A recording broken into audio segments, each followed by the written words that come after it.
Amos Shokakel Titi Kairwani Amos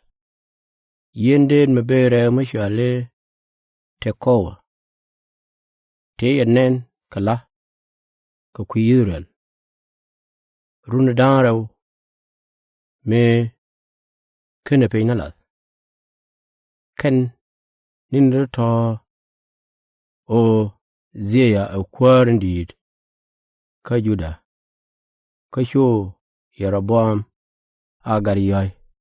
Quarandid Ka Israel Ka Yawe Konyal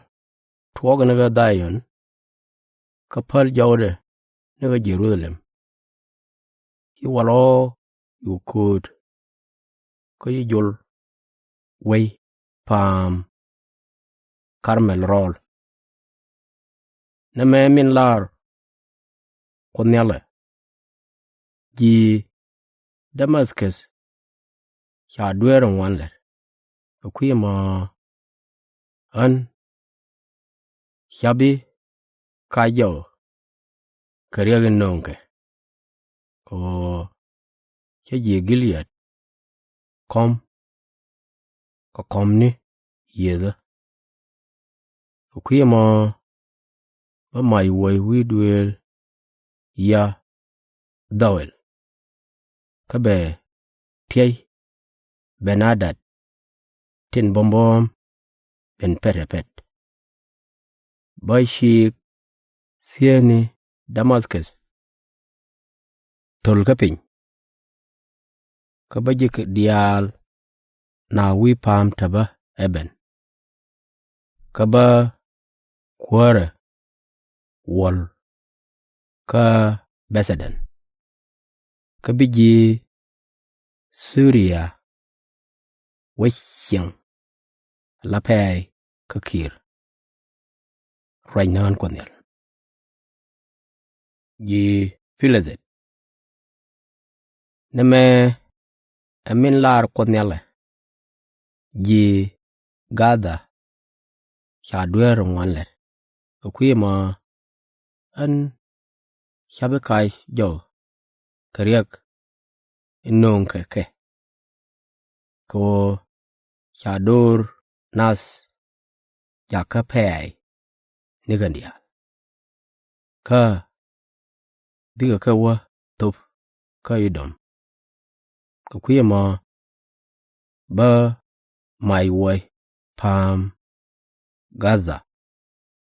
Kabe Tiay Getin Bombom Ben Perepet Ka Baji Ak Dot Dialna Manukwar Ak Kelon Ba Akelon Moiriaw Manimi Hiji Pileset Sil Raine Kwar Nokonyal Jidor Neme Amin Lar Konyal Kui Jidwer Tinchi Jidor Kalet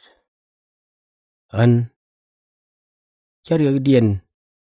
Bikam Tiak Ko Higador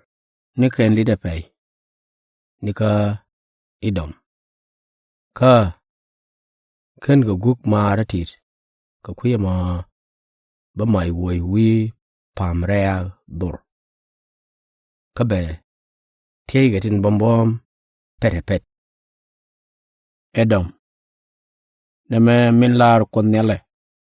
Ko Shi Edom Dwer Kut Chari Agde Bakam Tiak Ko Shadaman Shobler Gokor Atil Palaga Kashi Wang Loide Kadaman Ngotinisham Kuyama Ba Mayor Teman Kabe Tiay Bo Der Tin Bombom Pet Epet Ji Amon Amin Lar Konyale Ko Ji Amon Dwer Kud Chariag Dien Bikam Tiak Ko shike jai man te red kaping ka Gilead edeke mundien yuref ka kuyemo bapany reba shwad ka mach ka betiay tin bombom yu pet apet ka teke ku ka chankur ka natul ka changrudha ba kwari ni dit kana kware payrol gola rainan kwanyal